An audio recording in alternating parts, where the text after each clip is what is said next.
Hello and welcome to Anatomy and Physiology Part 2, the Bio 168 online course, hence the section OL1.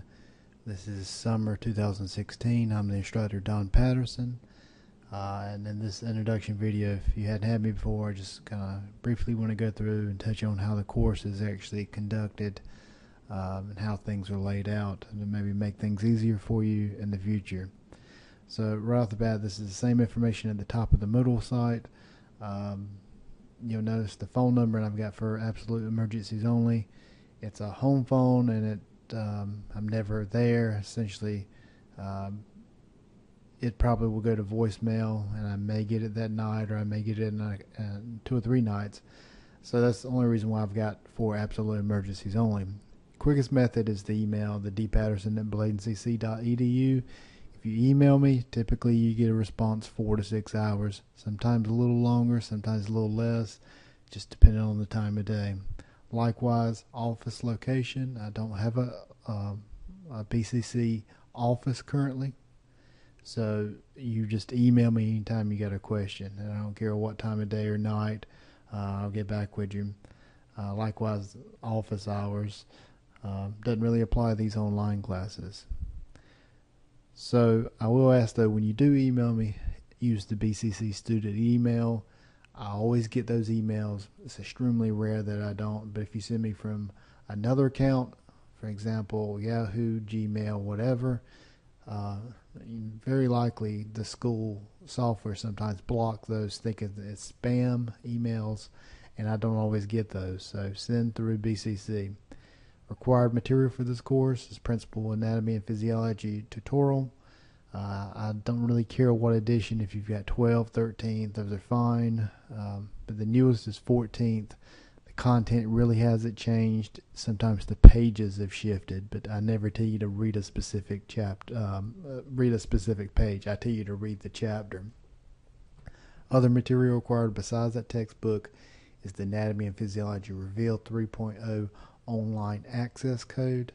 If you bought the DVD version, that'll work as well, as long as it's 3.0. Anything before that, it's different. But this Anatomy and Physiology Reveal 3.0 online access card that you can buy on Amazon or through the bookstore, it gives you access to this website in which we do virtual dissections.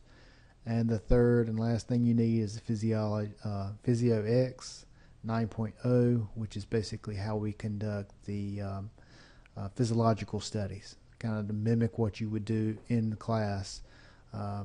Those type studies really kind of help you really understand the more difficult concepts in the course. And this is PhysioX 9.0 laboratory simulations in physiology with the 9.1 update laboratory manual. So real quick, the description of the course. Essentially, we pick up where part 1 left off. So we got all the way through the nervous system. So now we're going to pick up with the endocrine system and do cardiovascular, lymphatic, respiratory, digestive, urinary, reproductive. Also, we're going to see metabolism, nutrition, acid-base balance, and fluid and electrolyte balance. So really no introduction material. This is all core anatomy and physiology topics at this point. As opposed to Anatomy 1, you had all that introduction with chemistry and general biology at the first of it. Special needs. So if you're visual, have a visual impairment or hearing impairment, whatever, you need to relay the medical information from your physician to this Tommy Raines. There's the phone number, the email, and student services, and he'll relay the information back to me saying I need to adjust the colors or whatever is needed on the website to accommodate that. Technical assistance, on the other hand, don't contact me if you've got a problem with Moodle. I really have no control over that stuff. I log on to it just like you and just paste the materials for the course up there. So if you do have a problem with that, the Moodle email, the WebVisor, you need to make sure that you just go ahead and reset the password using the password reset on the front page of the Moodle, and typically that'll get you in there. If you have some problem though and that's not correct in it, there's a 24/7 help desk number, and you can call that and get help. BCC pays for this service, Upswing tutoring service. I hadn't had a lot of luck with anatomy and physiology. This is a course where you just had to sit around and read a lot and think about things. They're not going to do that for you. It's typically English and math. That's what's really useful in those aspects. The BCC has the quality enhancement plan of Are You Thinking? What they're trying to do is develop problem-solving skills. So you've got faculty and staff who are going to provide instruction and resources that promote essentially critical thinking, something that goes beyond this course and probably one of the most important things that you could learn. Students will be introduced essentially to the 4 Ps. If you don't know what those 4 Ps are, you must not take in many classes at BCC, or you'll be exposed to them. Essentially, it all evolves around problem solving and critical thinking, though. So I'm not going to bore you by going through the student learning outcomes. These are just set aside by the state, saying we're going to cover those topics, and I don't care what Anatomy 2 course you take within inside of the state or within inside the southeastern region, you will take those same topics when you're in the course. So requirements, what you're probably the most interested in, you've got 5 exams. Actually, you perform 6 exams, but Moodle finds the lowest grade automatically and drops it, and does that throughout the semester. Laboratory exercises, you're actually going to do 15. The 2 lowest Moodle finds and drops, so you really only have 13 laboratory exercises. And then last, you have an article review paper. So if you hadn't had me before, the bulk of your grade in the course comes from your lecture test, 85%. And like I said, you do 6 exams, and they're made up of lab and lecture material, and the lowest is automatically dropped. What you'll find is the typical format, I'd say 95% of the time, is going to be its multiple choice problems. Every once in a while you have matching and true false, but go ahead and expect when you click on the test, it's a multiple choice test. Also, these tests are going to be timed, and you have to complete it within a allotted time. The way I've determined these times is I've given the same test for many years in class.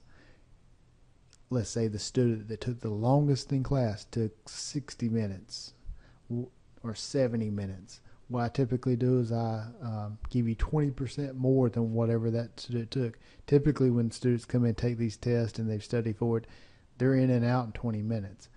So I'm giving you typically 90 minutes, or it's roughly about a minute and a half or a minute per question. So once you click on it, you should be, before that point, you should be prepared. So by doing that, we're making sure that you're being honest. You're not really using external material while you're taking the test. And the way to pass this course, I would say, is you need to read all the chapters, probably ideally twice before you click on it. You watch the lecture material, and you take notes on that, and then you've made sure you've done the labs for the week. Then you click on it, and you'll be better prepared, and you'll be one of the students that actually pass the course. So notice that I've got in bold, I do not reset tests due to technical problems on the student's end. For example, the power could go out, your computer freeze up, shutting down, whatever. That's just going to have to be your drop grade. So if you have one of those problems, what happens typically is the power goes out, or your computer freezes, or updates, or whatever, you can just reset the computer, log back on, and you can still finish up the test. So whenever you click on it, the time's ticking away, but you can normally go back in there. Now after the time is up, the test will end. Or if you hit submit beforehand, and if you finished up like most people before that time and you hit submit, that's it. So if that does happen, log back in, go ahead and get on there. But let's say you had some complete problem. Let's say you had viruses on your computer, or old broke computer, or whatever. That'll just have to be the drop grade. And what I would recommend from that point on is you go to a library, go to where there's a better computer at, buy you a new computer, and go through and take the test at that point. But that first one's just going to be the drop. I do not reset them for whatever reason. So under no circumstances are makeup tests given. If you do not complete a lecture test for whatever reason, that's going to have to simply count as your drop grade. So the last lecture test, number 6, is actually given on campus in the Learning Enhancement Center. So I'll give you the dates and times coming up. But essentially, that one's given on campus, and we have to give that last test on campus. You have to give one test on campus. But if it was me, I would make sure I was happy with my first 5 test grades, and then you didn't have to go out there and take number 6 at the LAC. So ultimately, there is a possibility to take 6. One automatically is dropped in Moodle, resulting in 5, and that's 85% of your test grade, of your overall course grade, I should say. That'll be the biggest decision deciding whether you pass or fail. So you'll see the Learning Enhancement Center is open during the summer. You got Tuesday, Wednesday, and Thursdays, 8:30 to 7, and that'd be where you actually have to go in and take the last test if you need to. The only differences on the last test is you go in, they make sure you don't have any books or notebooks or whatever. They log you in on a computer and they watch you take the test during that one. So you would just show up at the end for test 6 and say, I'm here for Mr. Patterson's Bio 169 online course, and they'll get you set up and ready to go. But like I said, that can be your dropped exam grade. So the next part is you've got laboratory assignments. You typically do 2 per week. It's going to actually work out to be about 15 lab activities done, but Moodle finds the 2 lowest and it drops them. So ultimately you have 13 assignments that constitute 10% of your final grade. So like I was talking about earlier, these reinforce the topics that you read about, the more difficult stuff, the physiology in the course. And then last, the remaining 5% comes from article review paper. It's a 1 to 2 page summary of an article that's given to you. An article review guideline will be given that kind of directs you how to go through with the desired content, the due date, and the format that's actually expected. Likewise, it's not graded, but you've got it there to help you out, is the practice activities. These interactive activities will provide you with practice to enable you to assess your understanding of the course topics. These practice activities provide individual feedback on your progress. So it's not the same questions at the test. Sometimes there are, but sometimes they're not.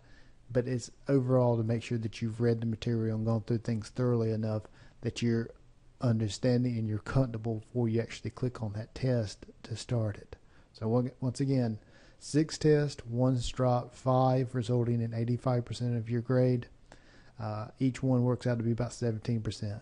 Like I said, that's going to be the thing that decides whether you pass or fail. The other 2 things are really there just to help you out. The laboratory activities and exercises, you do 15, 2's dropped, resulting in 13. That results in 10% of your grade. And then the article review paper, which is 5%.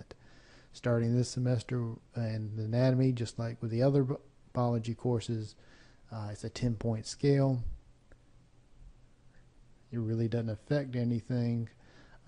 Maybe less of a curve. So don't think that, oh, I can get to a point now and I make a 70 and still pass. Well, I may not give 5 or 10 point curves on tests like I have in the past. It just depends on the average of the whole class, depending on the actual curve. And the way I typically do curves is no one ever makes above 100. But let's say the top student made a 95.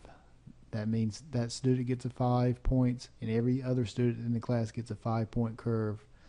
Someone's always going to make 100 in the course. So ground rules, there's going to be no work that will be accepted late. It's your responsibility to complete and submit all assignments on time. Cheating will not be tolerated. The academic policy found in the college catalog, which you can download, will be followed in this course. So what that academic policy entails is that we check things for plagiarism. When you do your article review, it's scanned to make sure that you hadn't just copied and pasted things out of there. You actually wrote the paper. And the other big thing that's important is the electronic signature policy. So this course is going to be taught completely online, possibly with online instruction, with lecture and lab instruction, and assessments through tests, discussion, lab assignments, delivered completely through Moodle. So what happens is when you use your username or your password, essentially that is a electronic signature, and that's how you verify that you're the one doing the work. So by logging on to Moodle, that's just basically you signing your name. So attendance, just like if you were to take this in class, The school has a unified attendance policy. Essentially, it's the 20% attendance policy. So notice in bold there, stated on page 27 of the college catalog, attendance in an online course is verified through submission of assignments, a test, or post to a discussion board. Failure to log in and submit the assignment that is due for that week will count as an absence for the week. So if you don't log in, if you don't do the assignment for that week, it essentially counts as absence. And the week runs through Monday to Sunday. So what happens is I'll typically wake up Monday morning, see that you've logged in the previous week and you've actually completed the assignment. If you hadn't, that goes as one absence. Once you reach 2 absences, the student will be automatically withdrawn from the course by the instructor for excessive absences. So the only way that we can go against that is we put something in your file saying you've got medical or funeral arrangements or something. That's the only way you can miss more than two absences. This is how the school essentially gets paid, making sure that the students are in class and we receive the financial aid at that point. So I'm not going to bore you and go completely through the course schedule, but if it was me, I'd print this out or save it to my desktop or to my phone and refer to it constantly. During the summer, things move quickly, and you'll probably be dedicating at least 20-30% of your life each week for the next 8 weeks to this course. And hopefully you've got the sense not to take this course and another course or try to juggle too much at one time. So this first week runs June 1st through June 5th. You're doing introduction to the course now. You start chapter 18. So you want to read that one once or twice. Then you want to go through and do the online orientation quiz. And if you don't do the online orientation quiz by 6/6 at midnight, you're not officially enrolled in the course and you're officially dropped. You'll make sure that you do that. Also, make sure you do the icebreaker assignment. It's due by 6/6, also at midnight. And for labs this first week, endocrine system worksheets due by 6/6 at midnight. And you'll want to make sure you've already got the Physio X because you need to do it for exercise 4, the endocrine system physiology. Also do 6/6 at midnight. And then notice that you just kind of follow along in this weekly pattern. So the second week, you've already got the first test. It's on chapter 18, the endocrine system, but that's a very extensive, one of the most difficult data and urinary systems to understand. So I'll let you just follow through. And typically I have the test open for about 2 to 3 days, but it's due at whatever end date the time is. And then the last thing, I tell you that you can take the test 6 if need be at the Learning Enhancement Center Tuesday 7/19, Wednesday 7/20, or Thursday 7/21, and they're open 8:30 to 7 p.m. So you already you can already plan if you know you're going to need to take that one. And very last thing, if you do need to drop the course, so about a week before June 29th, if you log on to Moodle and you see you've got a 60 or below, or even maybe a 64 below, and you have no chances of making a C or better pass this course, I would recommend you email me and say, will you please drop me? Therefore, you can get the W. That will not count against your permanent grade that's on the transcript. It's much better to drop the course and just retake it later if you're not doing what you want to do in the course. So things are going to move quick, a lot of work. Just email me if you got a question and work hard.